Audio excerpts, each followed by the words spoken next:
سورہ فاتحہ 100 مرتبہ پڑھ کر جو دعا مانگی جائے وہ قبول ہوتی ہے۔ سورہ بقرہ کی تلاوت سے شیطان گھر سے بھاگ جاتا ہے۔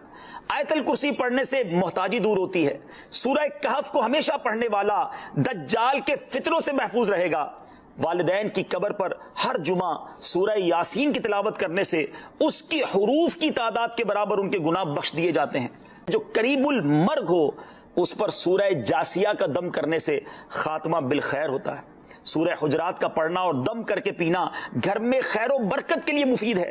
سورہ قاف پڑھنے سے جو باغ ہوتے ہیں ان کے پھلوں میں کثرت ہوتی ہے۔ سبحان اللہ۔ سورہ رحمان 11 بار پڑھنے سے تمام مقاصد پورے ہوتے ہیں۔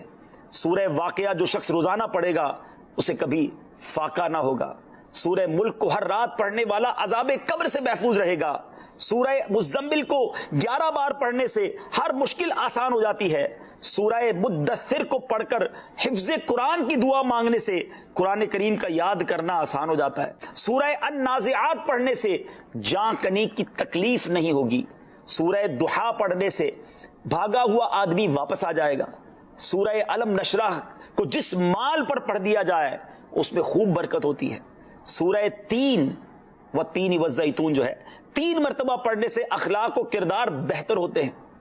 سورہ علق میں جوڑوں کے درد کا علاج ہے۔ سورہ قدر جو صبح و شام پڑھے اللہ عز و جل اس کی عزت بڑھا دے گا۔ سورہ بینہ برس اور یرکان کا علاج ہے۔ جس آدمی یا جانور کو نظر لگی ہو اس پر سورہ عادیات کا دم مفید ہے۔ سورہ قارعہ پڑھنے سے بلاؤں سے حفاظت رہتی ہے۔ سورہ تکاثر کو 300 بار پڑھنے سے جلد قرض ادا ہو جاتا ہے۔ سورہ عصر پڑھنے سے غم دور ہو جاتا ہے۔ سورہ ہمزہ اور سورہ فیل دشمن کے شر سے حفاظت کے لیے اور سورہ قریش جان کی حفاظت کے لیے بڑی مجرب ہے۔ سورہ ماعون بڑی مشکل کے وقت میں پڑھنا بہت مفید ہے۔ سورہ کوثر کی تلاوت سے بے اولاد صاحب اولاد ہو جاتا ہے۔ سورہ کافرون چوتھائی قرآن کے برابر ہے۔ سورہ زلزال نصف قرآن کے برابر ہے۔ سورہ اخلاص تہائی قرآن کے برابر ہے۔